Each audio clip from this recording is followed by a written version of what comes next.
The Lavender Evening Dress. A few years ago, the postmaster in a village that lies beside the lonely waters of the Ramapo River, dappled by light and leaf shadow in the morning and darkened by hill shadows in the afternoon, talked often about a lithe, tawny girl with hyacinth eyes and wheat-yellow hair. He was a sophisticated gentleman, traveled and urbane, a member of a distinguished family in those parts.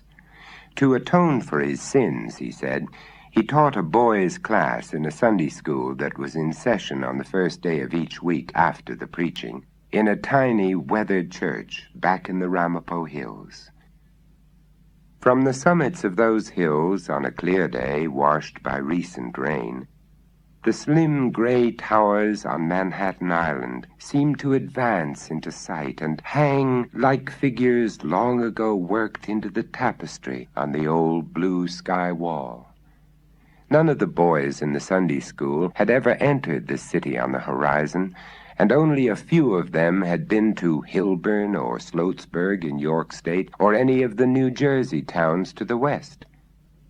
They were a shy lot, but wild as wood animals are wild, and they found the simple lessons in Christian ethics the postmaster was trying to teach difficult at best and impossible at those times when that girl was around. She went through his class, the postmaster said, like a slow pestilence. A boy would be gone for a month, sometimes 2 months, and then he would come back on a Sunday, glowering and sheepish, and one of his schoolmates would be absent for a while. The Sunday school teacher would sometimes see him and the girl picking wild blackberries on a hillside, or on a Saturday night, walking the road, shoes in hand, to a country dance. There was much talk about the girl among the hill folk gossips, and the postmaster, whose job gave him speaking acquaintance with most of these, gathered from what they said that she was gay and hot-tempered and amoral, feeling that the general admiration gave her the privilege of disobeying the somewhat eccentric conventions of her own community. The only time he had a good look at her was during a Wednesday night prayer meeting at which, according to an announcement the previous Sunday, the contents of 3 barrels of old clothes from the members of a New York City church would be distributed. The girl came in after the service, just as the preacher beat in the head of the first barrel. She was barefoot, and it was obvious that she wore only a stained and patched calico check dress, much too small for her. She sat in the back pew and paid no attention as the usual pathetic garments that are contained in such shipments were displayed and granted to those who could argue the greatest need. There was a gasp when the preacher pulled from the middle of the second barrel a lavender evening dress, covered with sequins that glinted like tiny amethysts. It was cut low off the shoulders, and as soon as the preacher saw that, he rolled it up into a shapeless bundle and held it helplessly, waiting for someone to speak for it. No one did, but the girl stood up and padded swiftly down the aisle. Without saying a word, she grabbed the dress from the good man's hands and raced out of the church. From that time on, the postmaster said, no one ever saw the girl in other costume. Rain or shine, day or night, she was a brushstroke of lavender against the brown of dirt roads, the green of hill slopes, the khaki-colored shirts and pants of whatever boy strode beside her. Frost came early that year, and leaves dropped. The air was clear, and the New York towers came nearer and stayed longer. The hill people were all talking about a letter that had come to the girl from cousins in New Jersey. The postmaster had told one of his Sunday school boys that the letter had come, and the next day she had stood before his window and quietly asked for it, the sequins glinting purple in the shadowy room. People who dropped in the next day said her cousins had invited her to visit them, and they had sent her the money for her bus fare. A week later, a witness regaled the postmaster with a description of the expressions on the faces of the bus passengers down on the asphalt highway 12 miles away when the girl climbed aboard, holding her long skirt about her waist. In mid-December came a cold snap, and the thermometer outside showed 18 degrees below zero when the postmaster opened his window for business. The people in the line of waiters for mail were more eager to give him the news than to receive their letters. The body of the girl in the lavender dress had been found frozen and stiff on the road a few miles above the bus stop. Returning from Jersey City, she had left the bus and begun the long walk home, but the evening dress had proved too flimsy wear for such a night. The postmaster said that after this tragedy, all the students in his class came regularly to Sunday school, and that was the end of the story of the girl. The girl froze to death about 1939, and for a decade nothing reflected doubt on the postmaster's conclusion. But now a growing number of people feel that his narrative, the truth of which is easily provable by many witnesses, has had an inexplicable consequence. Overtones that have transcended his matter-of-fact realism. For a strange report recently began its rounds of upstate towns, and particularly colleges. It had many variants, as such tales do, but in none of them was it in any way connected with the account of the girl, her dress, and her death. A factual record known only in the vicinity of her Ramapo home, and the suggestion of such a connection is made here possibly for the first time. As I heard it, two Hamilton College juniors, motoring to a dance at Tuxedo Park after sunset of a warm Indian summer Saturday on the road that runs through the valley of the Little Ramapo River, saw a girl waiting. She was wearing a party dress the color of the mist rising above the dark water of the stream, and her hair was the color of ripe wheat. The boys stopped their car and asked the girl if they could take her in the direction she was going. She eagerly seated herself between them and asked if they were going to the square dance at Sterling Furnace. The thin, tanned face with high cheekbones, the yellow hair, the flashing smile, the quicksilver quality of her gestures enchanted the boys, and it was soon a matter of amused debate whether they would go along with her to Sterling Furnace or she would accompany them to the dance at Tuxedo. The majority won, and the boys were soon presenting their new friend to the young couple who were their hosts at the park. "Call me Lavender," she said to them. "It's my nickname because I always wear that color." After an evening in which the girl, quiet and smiling, made a most favorable impression by her dancing, drifting dreamily through the waltzes in a sparkling cloud of lavender sequins, stepping more adeptly than any of the other dancers through the complications of revived square dances, Money Musk, Hull's Victory, Nellie Gray, the boys took her out to their car for the ride home. She said that she was cold, and one of them doffed his tweed topcoat and helped her into it. They were both shocked into cliches of courtesy when, after gaily directing the driver through dusty woodland roads, she finally bade him stop before a shack so dilapidated that it would have seemed deserted had it not been for a ragged lace curtain over the small window in the door. After promising to see them again soon, she waved good night, standing beside the road until they had turned around and rolled away. They were almost in Tuxedo before the chill air made the coatless one realize that he had forgotten to reclaim his property, and they decided to return for it on their way back to college the next day. The afternoon was clear and sunny when, after considerable difficulty in finding the shack, the boys knocked on the door with the ragged lace curtain over the window. A decrepit, white-haired woman answered the door and peered at them out of piercing blue eyes when they asked for Lavender. Old friends of hers, she asked. And the boys, fearing to get the girl into the bad graces of her family by telling the truth about their adventure of the day before, said yes, they were old friends. Then ye couldn't have heard she's dead, said the woman. Been in the graveyard down the road for near 10 years. Horrified, the boys protested that this was not the girl they meant, that they were trying to find someone they had seen the previous evening. Nobody else of that name's ever lived around here, said the woman. 'Twarn't her real name anyway. Her pa named her Lily when she was born. Some folks used to call her Lavender on account of the pretty dress she wore all the time.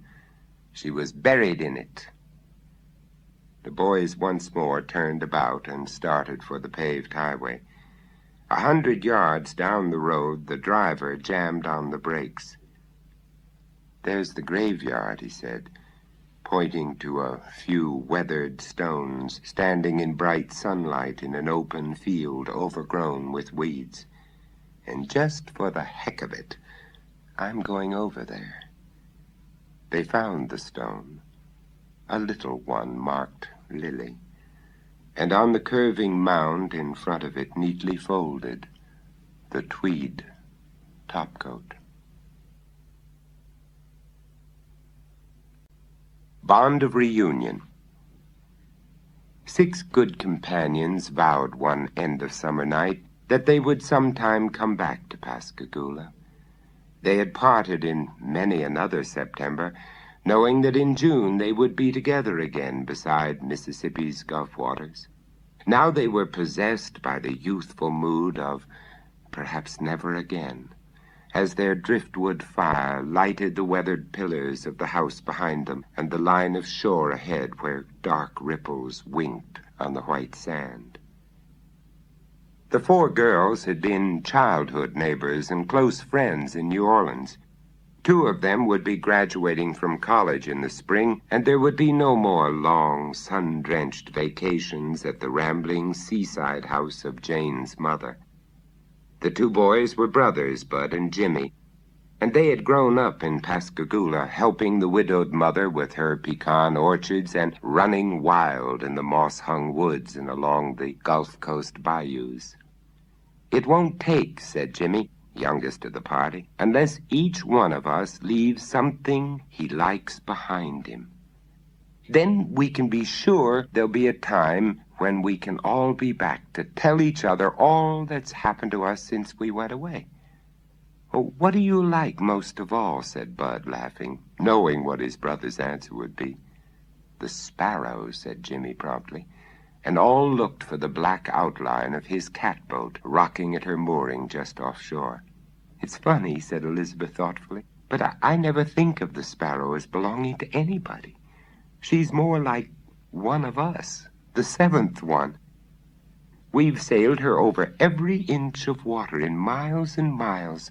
She's taken us swimming every summer day since we were infants. We all love her so much. Well, almost as much as Jimmy does." "I reckon if we leave her here," said Jimmy, "each one of us will be leaving the one thing in Pascagoula he loves most. And she'll make sure we'll be back, all of us, whenever the time comes." The 5 who still live say their vow was all but forgotten 6 years later. They were scattered as they had known they would be, and the idea of reunion had become impracticable and remote. Elizabeth had married a Yankee and lived in faraway New York. Of the rest of the girls, one was a social worker in Virginia, one was a housewife in Baton Rouge, and Jane, whose mother now lived the year round in Pascagoula, was teaching in a New Orleans grammar school. Then a letter brought each one of them an almost unbearable sorrow. "Jimmy has been murdered," wrote Jane's mother. "He took a load of pecans into New Orleans and had to leave the truck in town for repairs. On his way to the railroad station, he was hit over the head and robbed by someone who must have seen him receive payment for the load. He lay in the gutter, his skull crushed, for an hour or so before he was picked up. He died unidentified in Charity Hospital the next day." The girls say they were so overcome with grief on reading the letter that the postscript made little impression on their minds, though they all remembered it later. The Sparrow has gone. On the day Jimmy died, when no one was looking, she slipped her moorings and drifted away. Of course, Bud has had no time yet to look for her. I notified our friends the Coast Guard, and they tell me they have made a thorough search of all bayous, but have found no trace of her. The end of the story came 3 years later, and not so long ago. Elizabeth went to New Orleans to have the family doctor remove her tonsils. After the operation, the social worker came home on her vacation, and the Baton Rouge housewife could not resist the opportunity of being with her old friends. Though they had seen each other separately, it was the first time that all 4 girls had been together since the night on the beach when they had made their vow. On the first day of the weekend, they were motoring to Pascagoula. "It won't be the same without Jimmy," said Elizabeth. "I don't know whether I can stand it." "You get used to his not being there," said Jane. Their automobile crossed the bridge over the Pascagoula River into the town at 4 o'clock. They knew this because they looked at their watches when Elizabeth exclaimed that the new roads had made the trip hours shorter than it used to be. They stopped at a drugstore for a few minutes to buy cigarettes, then drove the 2 miles out to the old beach house. Jane's mother stood in the doorway, and Elizabeth jumped from the car and ran to greet her. She stopped short when she saw that the older woman was pale and wild-eyed, shaking with emotion. "The Sparrow came home," she said. "At 4 o'clock she drifted in. She's down there bumping the seawall now." As the eyes of the girls followed the direction of her pointing, they saw the top of the little mast bobbing up and down. And suddenly Bud was with them, an older Bud whose eyes seemed to burn with grief.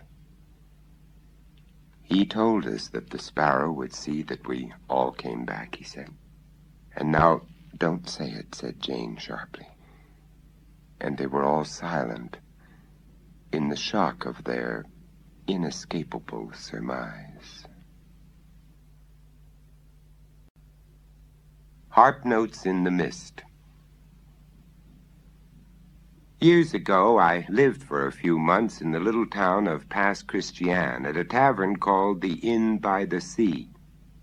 On hot nights that summer, just as the sun seemed to be dropping into the waters to the west, my host would ask us to come aboard his red-sailed sloop, and we would skim the rippling surface of the Gulf of Mexico for a few hours before returning to our beds. Among those who sailed with us on those evenings were gentlemen who had been born in Pass Christian, and sometimes, as the moon climbed the sky, they would tell us a legend of the old town. They said that when their great-grandfathers were young, the whole populace was awakened on a foggy night by a strange reddish glare far out on the Gulf. Voices called through the streets, urging the young men to launch their boats and go to the rescue of a ship burning on the horizon. Out into the misty darkness the boats sped, guided by the orange flames in the distance. As they neared their goal, the crews heard music drifting over the still black water. To their incredulous ears came the sound of harp notes, and a melody that one of the elder rowers recognized as an ancient Portuguese love song. It seemed to come from the very heart of the flames.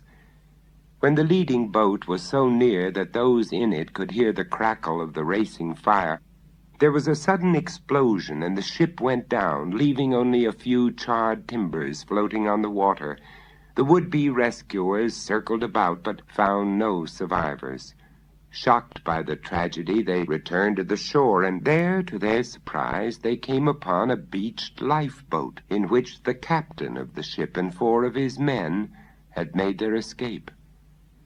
The captain was a handsome young man, genial and charming, and he made so favorable an impression on the hospitable folk of Pass Christian that they welcomed him to their homes, gave parties in his honor, and urged him to give up the sea and live among them. The captain told them that he was touched by their warm welcome, and before long he announced that he would accede to their entreaties. A month later he bought a plantation of many acres. The windows of its pillared big house looked out upon the Gulf. Here he lived in luxury, attended by the 4 men who had been his companions. It was said that he had paid for his new property in golden Brazilian coins. All went well with the captain for more than a year. He bought a number of slaves, and he gave such elaborate parties that he became the leading social figure of the aristocratic little town. Then a visitor from New Orleans arrived at one of the neighboring mansions and almost immediately died of yellow fever, which had been raging in his native city. Soon the dread disease was spreading over Pass Christian, and among its many victims was one of the captain's 4 accomplices.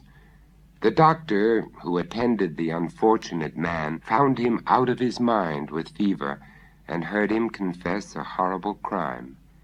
In his delirium, the man said that a Brazilian gentleman had shipped aboard the captain's vessel at a South American port, bringing with him his beautiful wife and his entire fortune, which had been converted into gold coins and packed in a stout wooden chest. The Brazilian had told the charming captain of the gold, and the latter had no sooner heard of it than he determined to acquire it. He selected the 4 men of his crew whom he most trusted, and informed them of his purpose.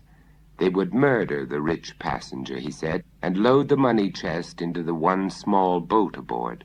Then, after setting fire to the ship, they would row to shore with their loot and leave the rest of the crew and their victim's wife to die in the flames. They had carried out their scheme on the foggy night when the people of Pass Christian had seen the ship burning. The dying seaman said that as the captain and his accomplices rowed away from the blazing vessel, the wife of the murdered man, realizing her doom, had brought up from her cabin the harp with which she was accustomed to entertain her husband, and had played on it an old Portuguese ballad until the explosion had sent all on board to their deaths.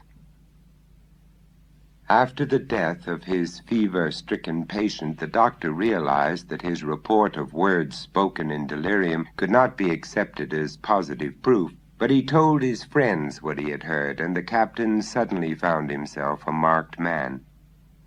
He planned another elaborate party, and not one of his former friends accepted his invitation. Suspicious that his secret had been discovered, he decided to flee Pass Christian at once with his stolen gold. He rose from his bed at midnight, and taking his spade and a lantern with him, he ran down to the shore to unearth the chest which he had buried beneath a gnarled old oak. Unaware that he was being constantly watched, the murderer did not realize that the doctor and his friends had seen the glimmer of the lamp and had crept secretly to a nearby cove to watch his movements. Descendants of the watchers on that night say that their grandfathers have told them that as the captain uncovered the chest, an orange light appeared on the horizon and increased until the whole night seemed to be tinged with it. Then suddenly they heard the creak of oarlocks and saw a ghastly crew of skeletons rowing in perfect rhythm towards the shore. In the stern sat a beautiful dark-eyed woman playing a strange and lovely melody on a golden harp. Apparently the captain saw this vision too, for he stood up quickly and then fell upon the ground. When the watchers reached him, the boat and its occupants had vanished, and the captain lay dead, his hands clutched convulsively about golden coins. This is why, so people who have lived long at Pass Christian say, on foggy summer nights those who look out to sea may sometimes behold a glare far out on the water, and hear harp notes drifting through the mist.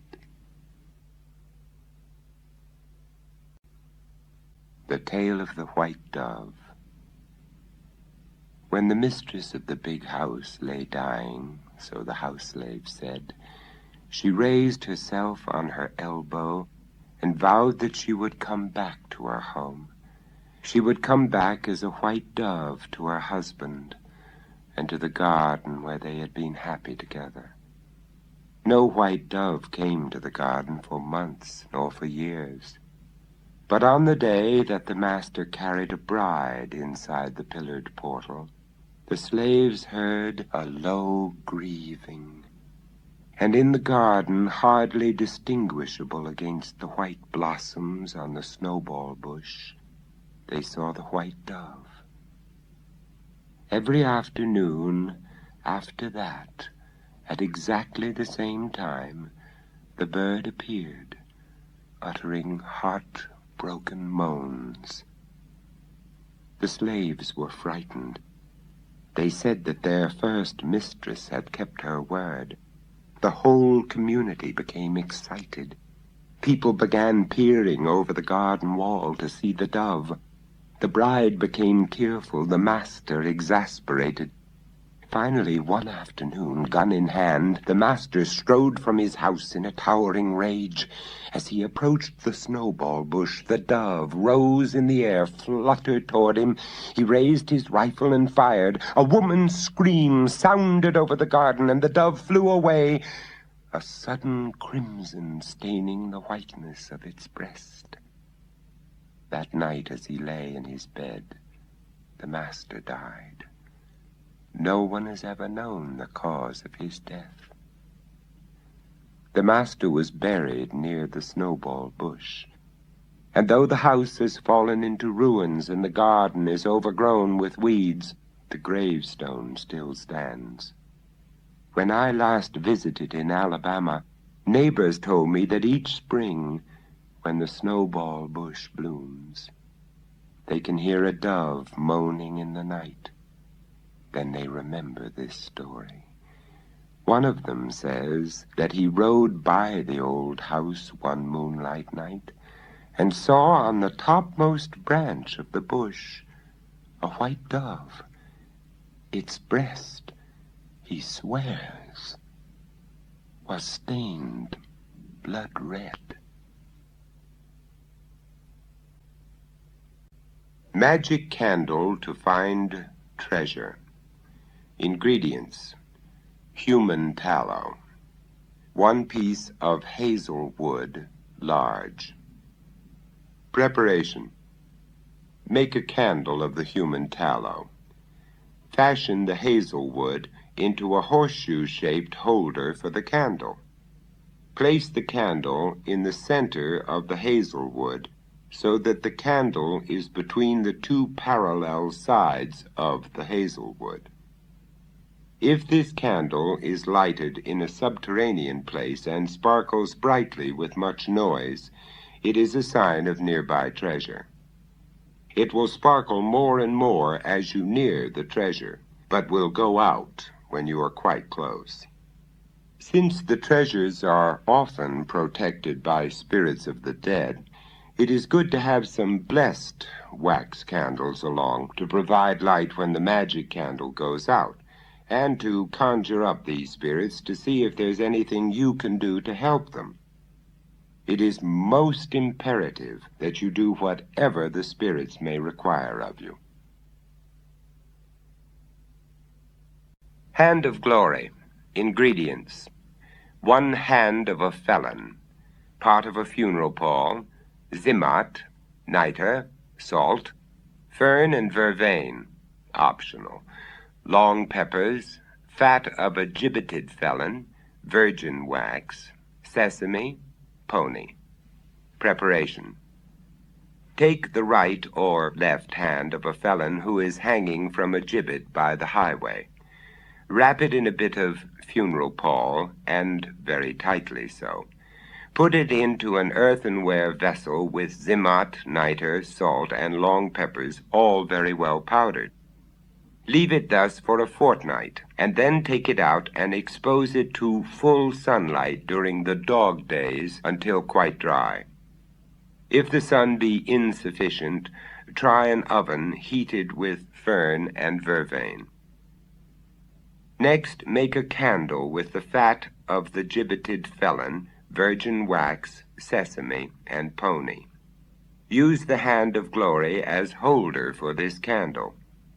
The use of the hand of glory thus created is to render those to whom it is displayed into a stupefied and motionless state, in such a way that they can no more stir than if dead. Protection against the hand of glory. Ingredients: gall of 1 black cat, fat of a white hen, blood of a screech owl. Preparation: compound the above during the dog days. Rub the threshold or other parts of the house where entry may be made with this unguent, and you will be safe. The Ghostly Hand of Spattle House.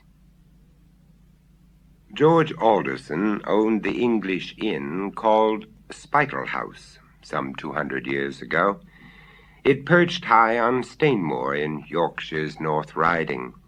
What with iron bars at the windows, walls a foot thick, and steep stone steps leading to the oak door, chained and bolted inside, Spattle House looked more like a fortress than an inn.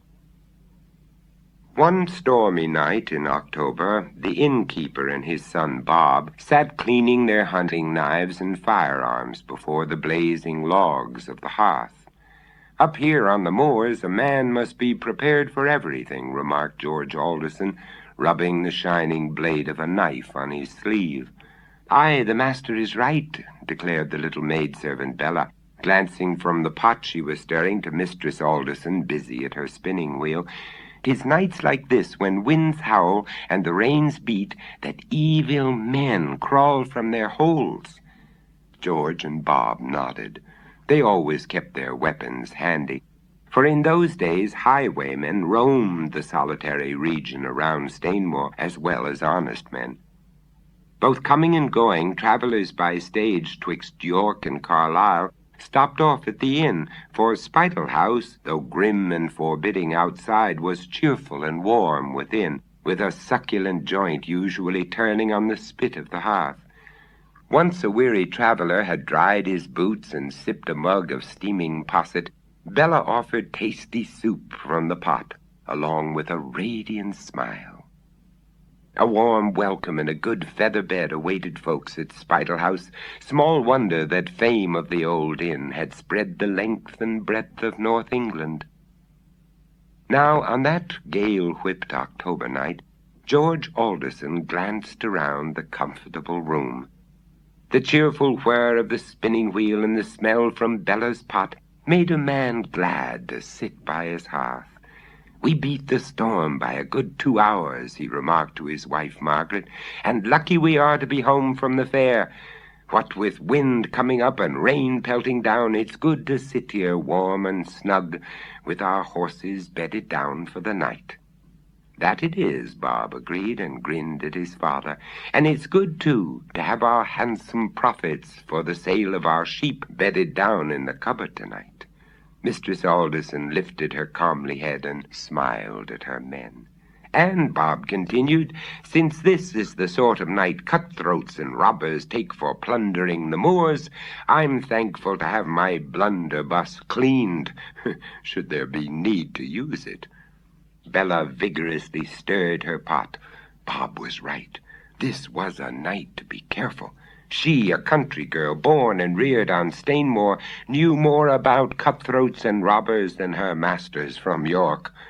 She recalled many a story of stagecoaches robbed, horses stolen, and passengers murdered. As she thought of the dreadful dark deeds, Bella fancied she heard a faint knock at the door. "Master, mistress," Bella cried, "I think someone's at the door. Shall I open and see?" "Aye, lass," the innkeeper said, "though it seems late for a traveller to be battling this gale." As Bella ran to the door, Margaret Alderson paused at her work. "Best leave the chain on, child," she said in a low voice, "until you see who's there." As Bella turned the great key in the lock and slid back the heavy bolt, a feeble voice whispered, "Hurry, hurry! In heaven's name, let me in, lest I die on your doorstep." At a nod from her mistress, Bella dropped the clanking chain from the slot and peered cautiously at their storm-whipped visitor. Before her drooped a gaunt figure leaning on a stick. The hood of the cloak the stranger clutched completely hid the features, save for two dark, piercing eyes. "Let me in," the feeble voice implored. "'Tis a wicked night for an old woman to wander the moors." Poor soul, Bella thought compassionately, supporting the stumbling stranger to the settle beside the hearth. It was addled she was from wandering around in the storm. A sip of brandy and a rest by the fire would do her a world of good. And yet, in spite of her concern for the bedraggled creature, the girl thought the body next hers was remarkably firm, and the voice deep for an old woman. Their guest sank to the settle with a pitiful moan, while George Alderson added a log to the fire. But when Bob sprang forward to remove the black cloak, dripping puddles on the floor, the aged woman waved him away. "No, no," rasped the hoarse voice, muffled within the folds of the hood. "I want nothing but to sit here by the fire before I go on my way. Rest is all my old body needs." The poor soul was quite daft, Bella concluded. Only a witless person would forsake the chimney corner to wander abroad tonight. George Alderson, convinced that their guest wanted nothing but a nap in the warmth of the fire, drew Mistress Margaret aside. "It's late," he whispered. "We might as well get to bed. The old one's mad, if you ask me. I wager a gold sovereign she'll be right here come morning." As the Aldersons lighted their upstairs candles, Bella said, "I'd best keep an eye on the poor one. I'll sleep down here tonight and lock up afterwards if she decides to leave." Swishing at the ashes with her broom, Bella stole a quick glance at the motionless hooded figure. The old one was sleeping, the girl decided. It wasn't until Bella reached down for the bellows that her heart almost stopped beating. The toes of a man's heavy riding boots showed from under the hem of the long cloak the stranger clutched, even in sleep.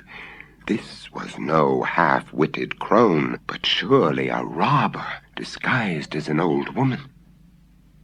Bella knew that she must not make a false move, not with the Aldersons upstairs and herself alone with this fella. So she moved back and forth as usual, putting the room to rights. She set the milk to rise, then scoured the copper pot on the table. The figure on the settle moved restlessly. "When do you go to bed, girl?" the hoarse voice whispered. "Right away, ma'am," Bella answered, untying her apron. "Can I get you hot tea now that you've had your nap?" "Nay, nay," croaked the voice crossly. The hooded head turned away. "Then if you want nothing," the girl said, "I'll build up the fire and fix my bed. Nights like this, my room's cold, so I sleep on yonder bench where it's warm." The stranger grunted, but made no reply. "Good night, ma'am, and rest well," Bella said sleepily from across the room. If you need aught, call loudly," she added, "for I'm a sound sleeper." "That I am." Bella wrapped herself in her shawl and stretched out on the bench. Everything depended on her. Her own life and those of the Aldersons. In spite of the way she was trembling, she'd have to convince the outlaw that she was asleep, yet watch what he did. At first Bella tossed this way and that, but in a few minutes she found that she could pretend to be asleep. All she had to do was count slowly, 1, 2, to breathe in, out, in, deeper and deeper, all the time. Bella narrowed her eyes to slits so she could observe the man on the settle. Possibly an hour passed before he stirred. Then, apparently satisfied Bella was asleep, he threw back his hood. By the flickering firelight she saw a long, pale face with thin, cruel lips and eyes that glittered craftily. Without any warning, the ruffian suddenly strode across the room, then stood staring down at her face. If she betrayed herself now by so much as twitching an eyelid, he'd murder them all, forcing herself to repeat over and over, in, out, out, in. Bella found she could still pretend sleep. Only when convinced that the girl on the bench was asleep did the cutthroat return to the fire. There, from the folds of his cloak, Bella saw him draw forth an object so fearsome she had to stifle a scream in her throat. Her flesh crept with horror, for the awful shrunken thing the outlaw took from his garment and set on the table not far from the copper pot was old and withered, brown as earth from a newly dug grave. It was the severed hand of a man long dead. If the scoundrel had seen Bella's face at that moment, he'd have killed her at once. But fortunately his back was toward her as he bent to light a candle by the fire. When he turned about, Bella managed to breathe more heavily than before. Glancing sharply at her face, the man thrust the candle into the half-open palm of the hand and began to chant what sounded like a magic spell. Lock those who sleep in slumber deep, and yet more deep, O withered hand, show us the spoil, direct your light to treasure bright, help our waiting robber band, lead us to spoil this stormy night. When the words ceased, Bella took care not to slacken her breathing, until she thought of a way to outwit the robber single-handed. She'd have to feign sleep. A blunder would cost all their lives. The crafty cutthroat began chanting again. Shine out, ghostly light, lead us, ghostly hand, reveal rich treasure to our waiting band. The candle flickered brightly. It would point to the cupboard soon, Bella thought desperately, and show where the master had locked his money. Whatever she did, she must act quickly. But as the girl lay there, racking her brains for a way to warn the master, the man strode to the window. He pushed it open and gave a shrill whistle. So there were more cutthroats, and no telling how many, Bella thought in panic as she heard the faint answering whistles outside. She must thwart the ruffian before the others got in. An instant later, Bella saw her chance. After shutting the window, the robber went to the door and turned the great key in the lock. As he swung the door open, Bella leapt at his back and gave him a thrust that sent him bumpity-bump down the steep stone steps that led to the door. Bella watched him collapse in a heap on the ground and lie still. Now the girl slammed the heavy door shut, turned the key in the iron lock, and slipped the huge bolts into the slots. Last of all, she secured the heavy chain. That will keep you and your friends outside, Bella muttered grimly. Wait till the master peppers your hides with his bullets. Master, come quickly, the girl shouted. But there was no answer. Perhaps they didn't hear me, Bella thought, and shouted again, loudly as she could. Come at once, master! Bob! Robbers are here! Robbers, I say! Can you hear me? She cried even more lustily. They're gathering outside! I hear their yells! But the louder Bella called, the more ominous was the silence overhead. And as to the horrible hand on the table, when she forced herself to take a quick glance at that, the candle was burning brightly, and now the flame pointed directly at the lock on the cupboard door. Master Alderson! Master Bob! Help! Help! Come! Come! Bella shouted, though by now she knew something dreadful had happened. Snatching a candle, she flew up the stairs, but when she held the light over the bed of the innkeeper and his wife, she found them sound asleep. The girl shook them and called out loudly. She even shouted into their ears, but she couldn't rouse the sleeping couple. Oh, dear heaven, what is the matter? Bella sobbed desperately, for by now the robbers were beating at the door. Bella ran to Bob's room, but the youth was sound asleep.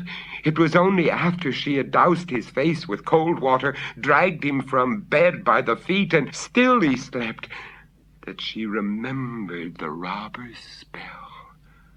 Lock those in sleep in slumber deep, and yet more deep. The ghostly hand and its evil magic. Bella exclaimed, anguished tears on her cheek. If I can't find a way to break the spell, we are lost. The robbers will kill us all. Without losing another moment, Bella darted for the stairs. She'd find a way, though she didn't know how, to extinguish the candle and shatter the magic that locked her people in sleep. But to her horror, Bella found the candle burning brighter than ever in the withered hand, and the massive outside door shivered and shook under the robbers' battering kicks. Dear heaven, help us, Bella sobbed. Frantically, her eyes searched the room. She must find something to put out the flame. Outside, the robbers bellowed, "Let us in, witless one, if you know what's good for you. Open the door before we sliver it to kindling wood. And as for you," the voices muttered, threatening and low, "if you don't open at once, we'll slice you up as you slice a mutton joint, and then we'll chop you to mincemeat," roared another voice, one that Bella recognized as belonging to the ruffian she'd kicked outside. He'd come too. The girl shuddered as the voice continued, "The others are sleeping a sleep from which they won't waken. They can't help you." Thump, bang, thud, crash! Bella blanched with terror as the furious blows made the copper pot on the table jump. The copper pot! Perhaps she could extinguish the candle with that. In desperation, Bella grabbed the pot and turned it over the candle and the dreaded withered hand. Almost immediately the candle spluttered, then sizzled and sighed. But the hand under the pot flopped so, to hold it down took all of Bella's strength. "Master, Bob, get up! The robbers are here!" Bella shouted. But now there was no need to rouse the men, for almost before she'd opened her mouth, she heard running feet overhead. Then a window slammed. Weapons rattled on the floor. Bella wept with relief. She'd broken the spell, but the hand still jumped and rattled under the kettle. "You down there!" Bella heard George Alderson thunder. Get gone! Get gone at once, before every man finds a hole in his skull!" Warning shots followed, then curses, threats, and in the midst of hammerings and poundings that frightened Bella half to death, there were screams and groans. As the ruckus raged on, she held down the pot, sick with fear lest the thing pop out. Only heaven knew what more power it had. She would take no chances in allowing it to get free. At the height of the battle, Bella heard the familiar voice shout, "We'll leave to the last man if you'll give us the ghostly hand." "And that's likely," Bella muttered, pressing down so her arms ached, for the hand under the pot gave a sudden wild flop. But the girl grinned when she heard Bob bawl, "This is what I'll give you!" Then followed a blast of bullets and screams of pain. In the ensuing silence, limping footsteps dragged away. Now George Alderson shouted from overhead, "Bella! Bella, are you all right?" He leapt downstairs with Bob at his heels. "Child, where are you?" He kept calling. "Are you safe?" "Never better, Master," Bella called back, though she still shook all over. "I'm safe, but please, can Master Bob fetch the parson at once?" What in the world? Asked the innkeeper, stopping short at sight of the pale girl holding down the pot on the table. It's the ghostly hand, said Bella, nodding toward the overturned pot. It's still now, but I'd best hold on until the parson comes. With the Aldersons about her, Bella related the terrible events of the night. She told of the dreadful things she held captive, of the robber's spell and the burning candle. We'd all be murdered but for you, said Mistress Alderson, embracing the girl. And to show how much he thought of Bella's courage, George Alderson gave her a handsome reward from the store in the cupboard. It's your part of the treasure you saved for us, he said warmly. When the parson came and learned what Bella had done, he called her the bravest lass on the moors. Folks hereabouts won't forget your loyalty and courage, he said. After he'd carried away the ghostly hand, he committed the wretched thing to God's care, with prayers of remembrance for the man to whom it belonged. And once the parson laid the severed member to rest in holy ground, people say, no one saw the ghostly hand again. To this day, Spattle House stands high on Stainmore. On cold nights in October, winds still tear at the ancient tiles on the roof. Rain rattles the window panes. Yet since Bella routed the highwaymen close to 200 years ago, there's never been a robber bold enough to steal treasure from the cupboard of the old hostelry. The Leg of Gold. There was a rich lord who had a proud young wife on whom he lavished beautiful clothes and handsome jewelry. And one day, as she came rustling down to dinner in her long satin gown, she caught the heel of her silver shoe in the hem of her skirt, tumbled from top to bottom of the staircase, and broke her leg in 7 places. The rich lord sent for the doctor, and the doctor said, "Sir, I cannot mend this leg. I must cut it off." And he cut it off. Then the rich lord sent for a goldsmith and bade him make his wife a leg of gold. And the goldsmith made it so beautifully and fitted it on so cunningly that it served the lady just as well as a leg of flesh and blood. And she went walking around in her beautiful clothes and dancing and hopping and skipping about as merrily as she had ever done. So she and her husband lived for 7 more years without a care. And then one day, as she came running downstairs, all eager to show her husband how elegant she looked in the costly new gown he had just bought for her, what did she do but catch the high heel of her golden slipper in the hem of her long skirt, and tumbled from top to bottom of the stairs again, and this time she broke her neck and died. The Lord had her buried, gold leg and all, in a handsome grave, and put his whole household into expensive mourning. In particular, he dressed up his valet in black satin, and the valet preened himself before the glass and thought, "How handsome I am," for he was a very conceited young fellow. And then the valet had another thought. "My lady is dead. She has no more use for her gold leg, so why shouldn't I have it? Am I to remain a servant all my days, I, with my handsome looks and my fine manners? No, indeed. I will dig up that gold leg, melt it down, and sell the gold.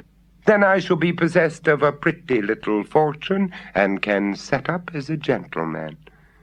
So that night off he went to the churchyard, dug up the lady, wrenched off the gold leg, reburied the lady, carried the gold leg home, hid it in his wardrobe, and got into bed, well pleased with himself. But all that night a voice was calling from the churchyard, "Gold, gold, give me my leg of gold." Early the next morning the voice was still calling, and the grave digger heard it. So he hurried to the Lord and said, "Sir, your wife will not lie quiet in her grave. She keeps calling and calling. Send someone to find out what she wants." The Lord ran to his wife's grave and said, "Dear wife, tell me what you want." And the voice came up from the grave, calling out, "Gold, gold, give me my leg of gold." "Dear wife," said the Lord, "your gold leg is buried with you." But the voice called again, "Gold, gold, give me my leg of gold." "Wife," said the Lord, "you are not being reasonable." And the voice called again, "Gold, gold, give me my leg of gold." "You have your leg of gold," said the Lord. "If you have nothing else to say to me, well then, good day. I will have some prayers said for you." And he went back home. But an hour later the gravedigger came again to the Lord. "Sir, your wife will not stay quiet. She keeps calling and calling. Send someone to her." So the Lord sent the lady's maid to the grave, and the voice rose out of the grave, calling, "Gold, gold, give me my leg of gold." "Madam," said the lady's maid, "you are wrong to complain. Your golden leg is buried with you."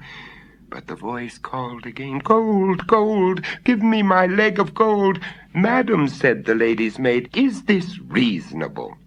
If you have no more to say, I will wish you good morning. Your husband will have some prayers said for you." And she went back to the house. But an hour later the gravedigger came to the Lord again. "Sir, your wife will not stay quiet. She is calling louder than ever. Send someone to her, I pray you." And the Lord said to his valet, "Go you to the grave and see if you can quiet her." The valet began to tremble. "Master, I dare not go." "Do as you are told. Go, you coward." "Master, I dare not." Go, or I will shoot you." So the valet went, shivering and shaking.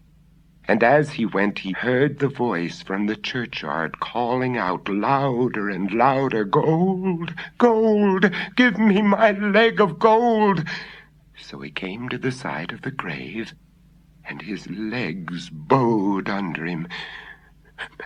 "Madam," he whimpered, "what do you want?" "It is you that I want," screamed the voice. And the lady came up from the grave, took hold of the valet, dragged him under the ground, and ate him up.